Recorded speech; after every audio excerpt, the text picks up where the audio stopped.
संज्ञानात्मक विकास के सिद्धांत की सीमा है? बताओ गुरु। पियाजे के संज्ञानात्मक विकास की सीमा मतलब कमी बतानी है। संज्ञानात्मक विकास में भाषा की भूमिका पर ज्यादा जोर नहीं भाई, भूमिका पर जोर नहीं दिया गया। संज्ञानात्मक विकास में व्यक्तिगत भिन्नताओं को ध्यान नहीं रखता, यह भी गलत है। संज्ञानात्मक विकास में जैविक कारक को महत्व दिया गया, गलत बात है। संज्ञानात्मक विकास पर संस्कार और समाज के, हाँ यही वाला सही है, क्योंकि जीन पियाजे का जो संज्ञानात्मक विकास था उसमें समाज का कोई रोल नहीं था, समाज का रोल वाइगोत्स्की वाले में था। क्योंकि पियाजे की सोच अलग थी। पियाजे ये कहते थे कि बच्चा अपने भाग्य का निर्माता स्वयं है, वह स्वयं से संघर्ष करके अपने जीवन को लिखता है। समझे नहीं समझे साथी? हाँ। जबकि वाइगोत्स्की क्या कहते हैं? वाइगोत्स्की कहते हैं कि बच्चा समाज में, बच्चा हिमालय के पर्वत पर बैठकर नहीं सीखता, बच्चा समाज में लोगों के बीच में चर्चा परिचर्चा अंतःक्रिया करके सीखता है। तो चूंकि समाज की उन्होंने अवहेलना की, यही इनकी बड़ी कमी है। तो गुरु 21 का विकल्प नंबर डी बिल्कुल सही है। साथियों आपसे निवेदन है, करीब 500 लोग लाइव हो, लाइक्स बताओ 304 पर लोगों ने नहीं कर रखा है।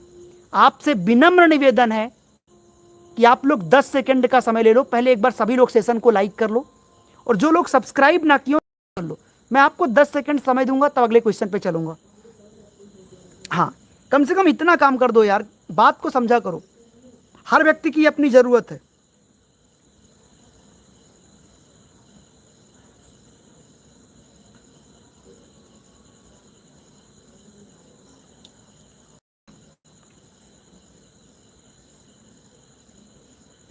चलो गुरु आगे बढ़ जाओ। नेक्स्ट, निम्नलिखित कथनों को पढ़िए और सही विकल्प का चयन करिए। अच्छा जी, पहला कथन क्या कह रहा है? प्रत्येक वर्ष जो लता है, जो कि कक्षा 7 की शिक्षिका है, उनके क्षेत्रों में कैरियर पर चर्चा करने के लिए एक महिला गणित प्रोफेसर और एक पुरुष नर्स को अपनी क्लास में आमंत्रित करती हैं। मतलब गुरु लगता है लंका लगा के ही रहेंगी, मतलब ध्यान पे देखना पड़ेगा गुरु। कथन क्या कहता है? कथन ये कह रहा है मित्र कि प्रत्येक वर्ष लता, जो कि क्लास 7 की अध्यापिका हैं, उनके क्षेत्रों में कैरियर पर चर्चा करने के लिए हर साल वो अपनी क्लास में गणित का टीचर बुलाती हैं, महिला नर्स को बुलाती हैं। ये इनका काम कोई बुरा नहीं है, काम तो बिल्कुल सही है। कारण ये दे रही हैं कि लैंगिक यानी जेंडर अंतर जन्मजात है, जो समाज के माध्यम से नहीं है।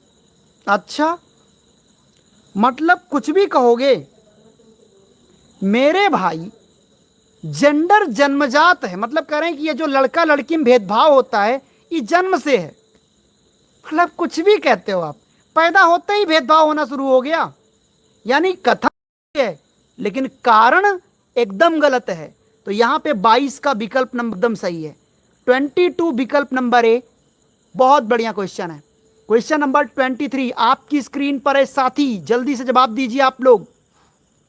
एक प्रगतिशील क्लास में विद्यार्थी को क्या करना चाहिए? बताओ प्यारे, एक प्रगतिशील क्लास में विद्यार्थी क्या करेगा? अधिक प्रश्न नहीं पूछ सकता, गलत बात। शिक्षक से सवाल पूछेगा, सही है। एक दूसरे से सवाल पूछेगा, सही है। स्वयं से प्रश्न पूछेगा, का सही है। देखो, क्लास प्रगतिशील तभी होगा जब बच्चा शिक्षक से भी सवाल करे, स्वयं से भी सवाल करे और आपस में चर्चा और परिचर्चा भी करे। तो 23 का जो विकल्प नंबर सी है सर एकदम बेस्ट है, मतलब मजा ही आ गया गुरु। अगले क्वेश्चन पे आ जाओ।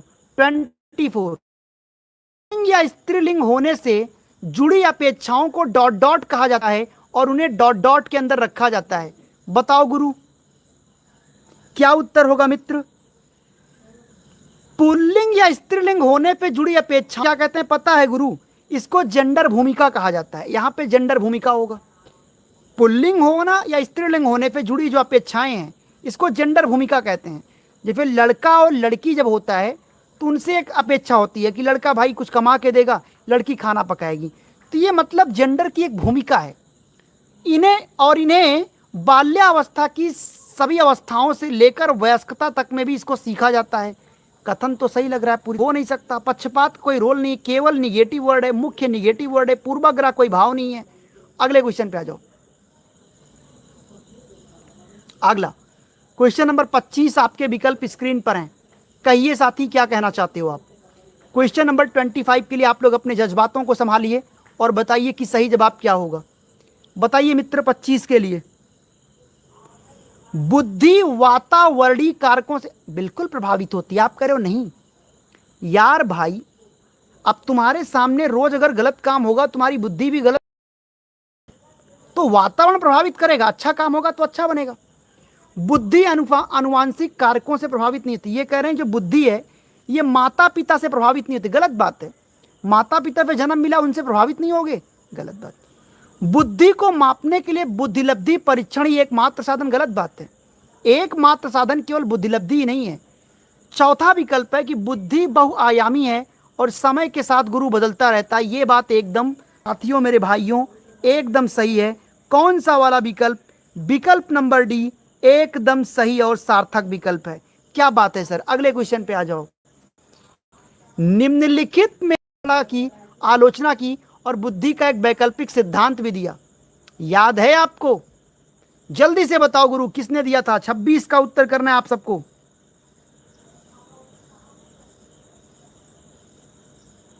अच्छा, सामान्य बुद्धि की अवधारणा की आलोचना की और बुद्धि का एक वैकल्पिक सिद्धांत दिया।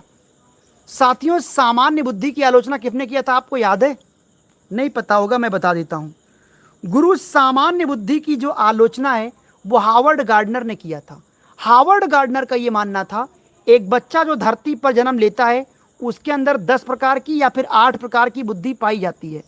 मतलब मोटे मोटे तौर पे जो बच्चा धरती पर आया है उसके अंदर 10 प्रकार की बुद्धियां पाई जाती हैं, लेकिन सो जाती हैं। केवल एक बुद्धि निकल कर आगे बढ़ती है। कौन सी वाली बुद्धि निकल कर आगे बढ़ेगी ये बच्चे के परिवार का वातावरण डिसाइड करता है। समझे? तो इसका उत्तर होगा ऑप्शन नंबर बी।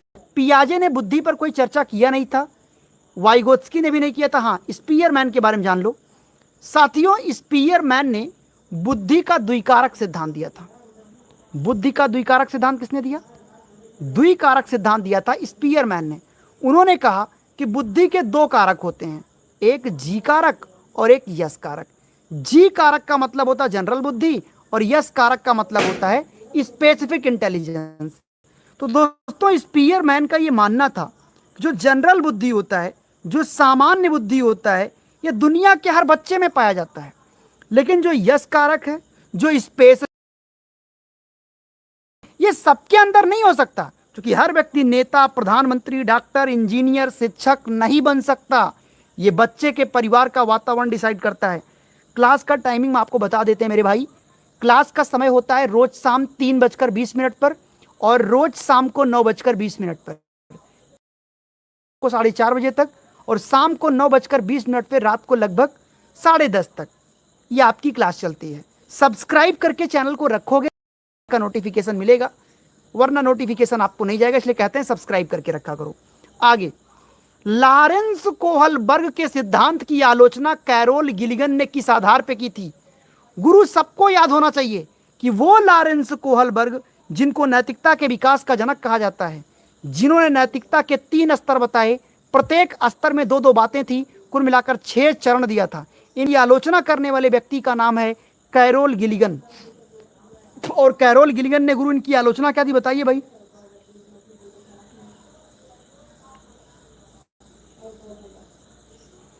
यार मुझे लगता है कि हर चीज का मैंने आपके लिए काम किया है भाई।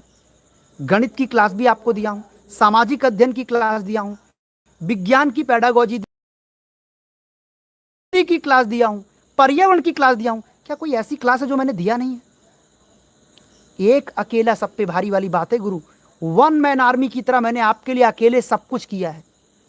टीचर मैं इसलिए नहीं इंट्रोड्यूस करता हूं क्योंकि भरोसा करके आप मुझसे जुड़ते हो सकता है अगले टीचर की बात आपको ना समझ में आए तो बात नहीं बनेगी, इसलिए सारे सब्जेक्ट मैं आपको कराया हूं और मैं और आपने मिलकर काम किया है।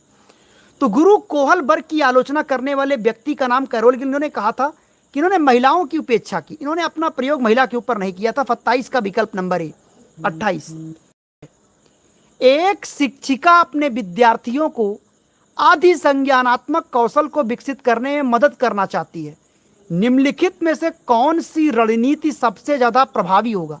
आदि संज्ञानात्मक मतलब बच्चों में निर्णय लेने की क्षमता को बेहतर करना है, कि बच्चों में निर्णय लेने की क्षमता को बढ़ाना है। तो निर्णय लेने की क्षमता को अगर बढ़ाना है तो एज ए टीचर मदद कर रही है तो क्या करें? यहां पे देखो, पहले विकल्प को हम तो देखते ही समझ गए, यहां पे ग्रेड लिखा मतलब ये विकल्प होगा। देखो समझो, विद्यार्थियों को प्रोत्साहित करना कि वे स्वयं अपने अधिकार और चिंतन करें, ये बात एकदम सही। विद्यार्थियों को याद करना निगेटिव वर्ड है, जानकारी निगेटिव वर्ड है, पाठ्य पुस्तक निगेटिव वर्ड है, निर्देश निगेटिव वर्ड है। समझ गए? देखते ही उत्तर करने की कला मैं आपको बता रहा हूं। समझे नहीं समझे? हाँ, बात को समझो, देखते ही उत्तर करने की कला आपको बता रहा हूं मैं, इस बात को ध्यान दीजिएगा। निम्नलिखित कथनों को पढ़िए तथा सही विकल्प का चयन करिए। बताओ गुरु क्या जवाब होगा? निम्नलिखित कथन को पढ़ो और सही विकल्प का चयन करो। कथन क्या कह रहा है? शिक्षकों को संकल्पनाओं को, विद्यार्थियों को अपने स्वयं के संकल्पनाओं के उदाहरण और गैर उदाहरणों की पहचान करने के लिए कहना चाहिए। मतलब एक टीचर ये कहता है, अगर बच्चों को मुझे उनके दिमाग को मजबूत कराना है तो पढ़ाई लिखाई के साथ साथ गैर उदाहरण भी दिया जाए। गैर उदाहरण का मतलब जो उनकी दैनिक जीवन को कनेक्ट कर दे। तो गुरु ये बात तो एकदम सही है, इसमें कोई बुराई नहीं है, इसमें कोई बुराई नहीं है प्यारे। और कारण, उदाहरण के बारे में सोचने से संकल्पना को मजबूत किया जाता है, जबकि गैर उदाहरण विद्यार्थियों को भ्रमित करता है। नहीं, बात ये गलत है। गैर उदाहरण से इंसान भ्रमित नहीं होता। देखो, अगर मैं पढ़ा रहा हूं तो कई बार नेता का, प्रधानमंत्री का, शिक्षक का जीवन का एग्जाम्पल देकर पढ़ाऊंगा तो शायद वो आपको ज्यादा मजा आएगा, इससे भ्रम थोड़ी पैदा होगा। तो यानी कथन तो सही है लेकिन कारण गलत है। तो 29 का गुरु विकल्प नंबर ए बिल्कुल सही है। 29 का विकल्प नंबर ए। हाँ, गद्यांश पद्यांश कराऊंगा यार, परेशान ना हो। गद्यांश पद्यांश में क्या दिक्कत है? गद्यांश पद्यांश आप लोग तो पेपर में गद्यांश पढ़ते होंगे, ढूंढ कर उत्तर लिखते होंगे, उनको तो बिना पढ़े भी किया सकता है। उसका भी ट्रिक आपको बताऊंगा, परेशान ना हो। अगले क्वेश्चन पे आ जाओ। अधिगम के सामान्य सिद्धांत बताते हैं कि विद्यार्थी बेहतर रूप से सीखता है कब? जब। क्वेश्चन नंबर 30 का उत्तर करके ये बताओ। ये कह रहा है कि अधिगम का सामान्य सिद्धांत कहता है कि विद्यार्थी बेहतर रूप से तब सीखता है जब शिक्षक क्या करे? पहले अवधारणा को उसके प्रतीकात्मक रूप में प्रस्तुत करे, फिर भौतिक स्वरूप में। गुरु ये बात तो नीक लग रहा है, सुनने में तो अच्छा लग रहा है, पर हकीकत में गुरु उतनी अच्छी बात ये है नहीं, तो गलत है। पहले उस पर चर्चा करे जो पढ़ाना है, जिसके बारे में विद्यार्थी को नहीं पता है, और फिर उस पर आए जो विद्यार्थी पहले से जानते हैं। कुछ हद तक ठीक है, पर अभी रुको।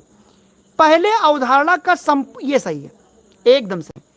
भाई देखो, अधिगम तभी बेहतर होगा जब मैं आधा अधूरा नहीं, जो मैं पढ़ाने जा रहा हूं उसका एक संपूर्ण परिचय दूं, फिर उसकी बारीकियों पर आऊं, तब जा। पहले तर्क और कारण के संदर्भ में अवधारणाओं पे चर्चा करें, फिर विचारों को सत्यापित करने का मौका दें। गुरु बात तो ये भी सही है, बुराई इसमें भी नहीं है। तो यहां पे सी और डी गुरु, सी और डी दोनों सही लग रहा है, तो यार एक चुनना है। तो ऐसे में आप विकल्प नंबर डी के साथ जाओ। क्यों? क्योंकि यहां पे चर्चा लिखा और यहां पे अवसर लिखा, इस चीज का ध्यान दीजिएगा। हाँ, सही तो दोनों है, लेकिन डी वाला ज्यादा बेहतर है। ठीक है कि नहीं? लिखा था मतलब वही बात कहेंगे बच्चों के सामने जो बच्चे के अनुकूल हो और जो बच्चों को भाई, जो जिससे बच्चा बेहतर समझे। प्यारे साथियों, मेरी क्लास आज की यहीं रही। उम्मीद करता हूं कि आपको हमारी ये क्लास बेहद पसंद आई होगी। का है कोई दिक्कत है, परेशानी है तो कमेंट करके बता देना। और बाकी दोस्तों, विषय में बता दूं कि आपको मेरे द्वारा विशेष तौर पे मौका ये दिया जा रहा है, ये हर विषय का मैं 200 क्वेश्चन आपको दे रहा हूं। इनमें से पेपर में आपको बहुत सारे क्वेश्चन मिलेंगे ही मिलेंगे। ये मोस्ट एक्सपेक्टेड क्वेश्चन है, अंतिम प्रहार आपको दे रहा हूं। हर विषय का 200 क्वेश्चन है। करीब अगर देखा है तो 30-40 पेज में कुल खत्म है। 30 पेज आपको पढ़ना है। 30 पेज के अंदर में लगभग आपका हर विषय का क्वेश्चन पूरा हो जाएगा, यानी 1000 क्वेश्चन। 30 पेज पढ़ने में कितना समय लगेगा? मुझे लगता है कि ढंग से पढ़ने वाला हो तो 2 दिन में खत्म कर देगा। और इनमें से बहुत सारे क्वेश्चन मिलेंगे। कैसे गुरु आपको मिलेगा? ये जो मैं दे रहा हूं मॉडल पेपर, ये आपको कैसे मिलेगा? ये जो मोस्ट एक्सपेक्टेड मॉडल पेपर है, ये कैसे आपको मिलेगा? साथ ही नीचे स्क्रीन पर नंबर है 9653050981 पे सीधा व्हाट्सएप मैसेज करना है और वहां पे लिखना है सीटेट मॉडल पेपर या मोस्ट एक्सपेक्टेड क्वेश्चन। जब आप लिखोगे तो आपके सामने 199 का फीस आएगा, QR कोड नीचे दिया रहेगा, पे कर लेना और आपको ये मॉडल पेपर तुरंत मिल जाएगा। समझे नहीं समझे? लेकिन ध्यान रहे, जो बच्चा हमारी क्लास को पहले से परचेज कर रखा है, जिन्होंने पहले से हमारा कोर्स ले रखा है, उन्हें 1 रुपया नहीं देना है। इस बात को पहले पे ध्यान दे लो। हाँ, इस बात का विशेष ध्यान देना, किसी को 1 पैसा नहीं देना है। जिन्होंने पहले से हमारा कंटेंट खरीद रखा है तो उन्हें कुछ नहीं करना है, उन्हें फ्री ही ये चीज़ मिलेगा। बाकी जिन बच्चों ने नहीं ले रखा है तो अब उनके लिए ज़्यादा पैसा लगाने का कोई मतलब है नहीं। आपकी ज़रूरत इतने से लगभग आपका पूरा हो जाएगा। तो इसीलिए आपके लिए हमने कहा कि 500-700 खर्च करने से अच्छा है एक सामान्य की अच्छे से पढ़ लेना। कुल 30 पेज है, आप आराम से बहुत बेहतर स्कोर की तरफ बढ़ जाओगे। तो गुरु, ये तो क्लास आपकी यहीं पर पूरी हुई। मुलाकात आपसे हम करेंगे कल शाम को 3 बजे। तैयार रहना, बहुत ही बेहतरीन नया विषय आएगा। व्हाट्सएप ग्रुप में मैं सूचना दे दूंगा कल सुबह कि कौन सा विषय आएगा 3 बजे। तो तैयार सबको रहना है। थैंक यू सो मच, अपना ख्याल रखिएगा। बहुत धन्यवाद, थैंक यू सो मच, शुक्रिया आप सभी। चलो गुरु, धन्यवाद, थैंक यू सो मच।